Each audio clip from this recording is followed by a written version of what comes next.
Papua New Guinea delegation donates gold for rebuilding temple in October 8, 2007. A delegation of 34 people from Papua New Guinea visited the Western Wall last week and donated a kilo of gold and several $1,000s to the Temple Institute, an organization dedicated to rebuilding the temple in Jerusalem. The delegation's participants, who define themselves as members of the Bible Circle, told the Institute's workers that they study the Bible on a regular basis.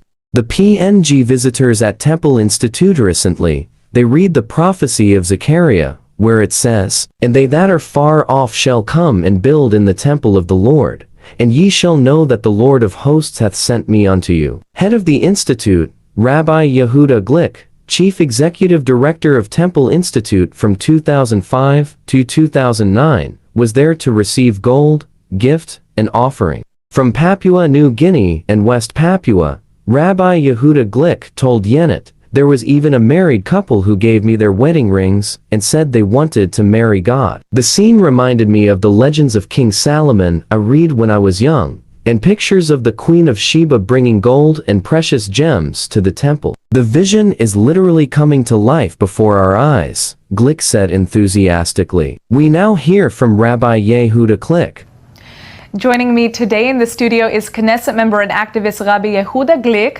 Rabbi Glick is the head of the Temple Mount Heritage Foundation, which seeks to allow Jews greater freedom to pray at the Temple Mount. Thank you so much for joining us. Shalom, Natasha. Shalom, Rabbi. Blessing to all people watching us from Israel, bringing the light of Jerusalem to all of the world.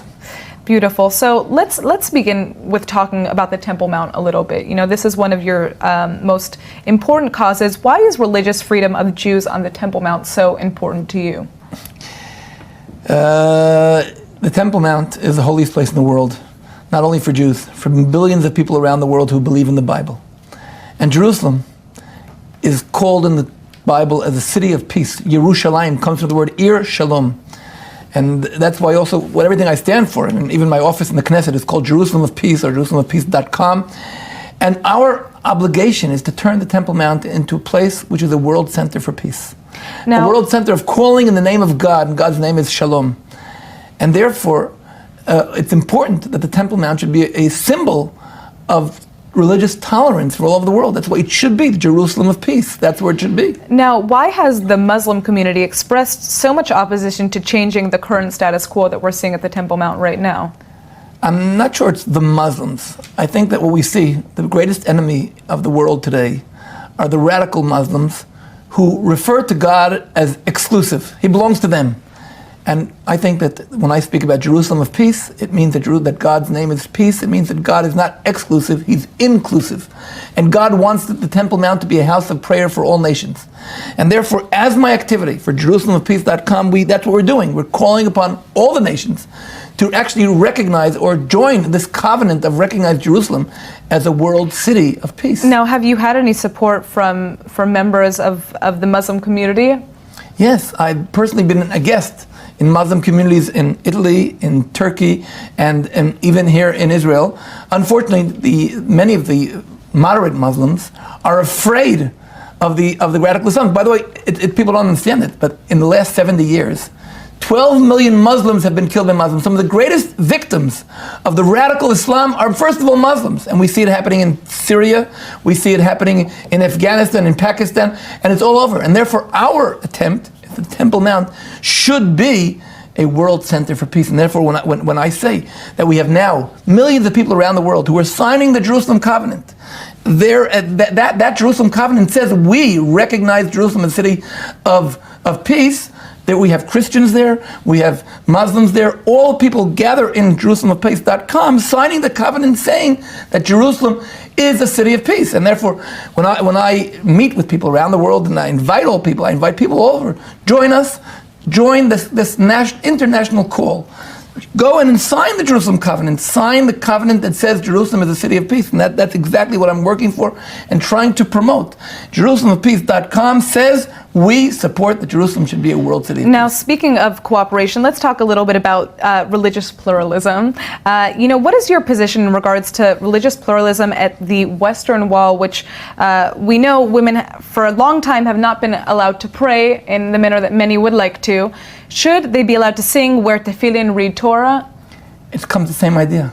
If I say Jerusalem is a city of peace, peace means win-win, means respecting all people. It means that when I see women praying at the Western Wall, I don't say they're there to pray because they want to be provocative, vice versa. I trust that this is what they really want, and we, as a Jewish state, and we as a city who recognize Jerusalem as the city of all the people of the world, and definitely the people, the Jews around the world, the people of Israel around the world, the Western Wall should be open, full of tolerance, allowing people, men, women, to pray the way they feel. And there's no reason in the world why a person who prays, it should be offensive to others. Just like when I say, allow me to pray on Temple Mount, and there's no reason in the world why this should be offensive to Muslims. At the temple, at the Western Wall, women, men who want to pray should be allowed to pray, and there's no reason in the world why, if I pray in a certain way and somebody else prays otherwise, that should bother me. The Temple Mount should be a house of prayer for all nations. Doesn't mean all nations have to convert.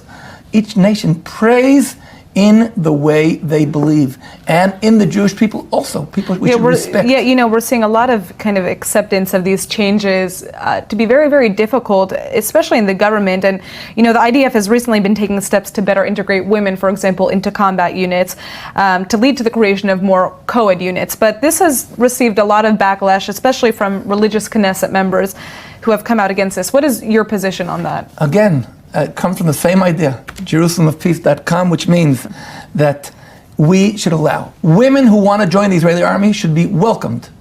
But we should respect those who don't want their daughters to serve in the Israeli army. I guess the question is, how do we change minds about this? So, look, I'm very optimistic. I'm very optimistic because I just want to remind you all that 100 years ago, not one woman in the world was allowed to vote in any elections anywhere, including the United States of America. And the feministic revolution has changed, and we see today, just a few days ago, we read about a woman who was a judge in New York, and she drowned in the Hudson River. I'm sure you heard of that story. She was the first Muslim African-American judge. Her grandfather was a slave, and so the world has improved. If this woman can be a Supreme Court judge, means the world has improved. And yes, many people... Do you think co-ed units in the army are something that is feasible, that we could actually implement without problem? Of course, there are obstacles. We should learn to overcome those obstacles. We should respect girls who want to serve in the army. We should respect men who say that for them it's offensive. And we should allow, as much as we can, as I said, peace means win-win. Those who want to serve together should be able to serve together. Those who do not want to serve together we should be open-minded enough to allow them to serve as they want. So we should go against any coercion. Freedom is a basic when you're talking about of peace.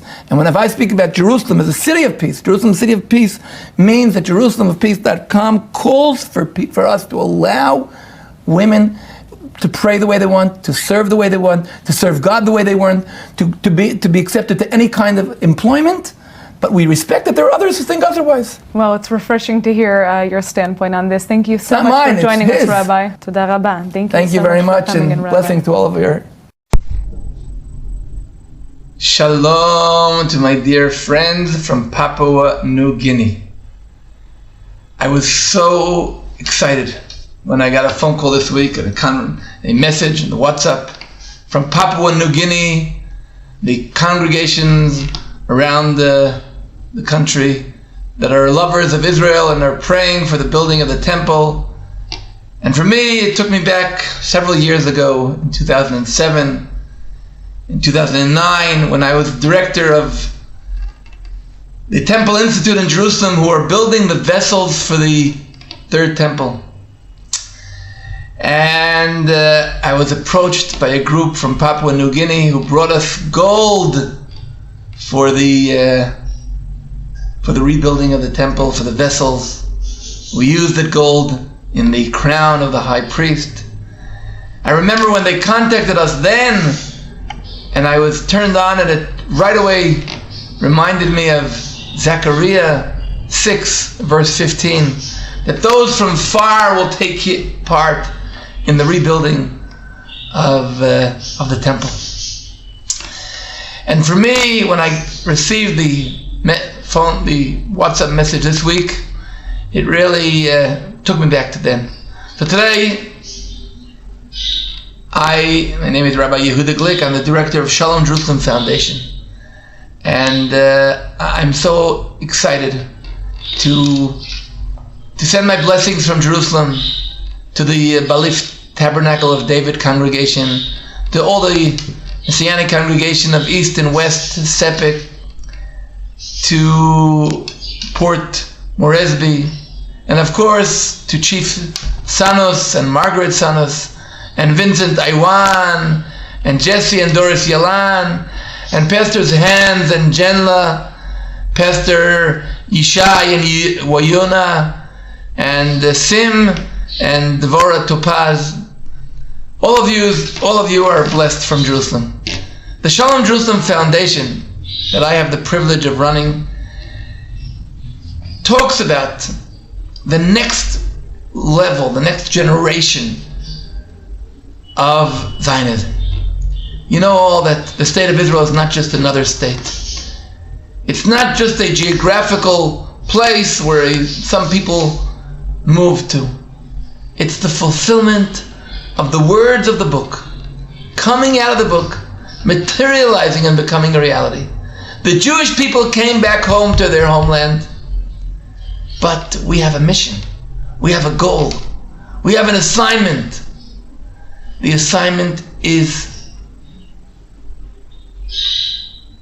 to call the Temple Mount as the house of prayer for all nations, to serve as a source of blessing to all the families of the earth.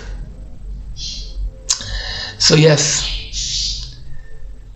Zionism Generation 1 was the return of the people of Israel back to Israel. Zionism Generation 2 was the uniting of Jerusalem in 1967. Zionism Generation number 3 is turning Zionism not to only a Jewish national phenomena, but a global international phenomena where all the nations are connected to Jerusalem, to Zion, to the Temple Mount, to the Golden Gate, to the temple itself, and turning it into a house of prayer of all nations. Not all nations converting to Judaism, no, but all nations with their uniqueness. So it's my privilege and honor to bless you all from Jerusalem. This week, in all the synagogues around the world on Shabbat, we will be reciting in the Torah the portion that deals with the first time the location of the temple is mentioned. It is the binding of Isaac on Mount Moriah. The faith that Abraham taught us all, the devotion to God. This devotion I see and recognize in the people of Papua New Guinea, who brought gold for the building of the vessels of the temple, and who are now connected by their support, by their contributions, by their soul and heart for all the activity in turning Temple Mount to a house of prayer for all nations. Please receive my blessings that each and every one of you shall be a flame in the menorah of God to bring His light all around the world. Shalom. God bless you all. Yehuda Glick, Shalom Jerusalem Foundation, shalomjerusalem.org, shalomjerusalem.org. That is Zionism Next Generation. Blessings to all of you.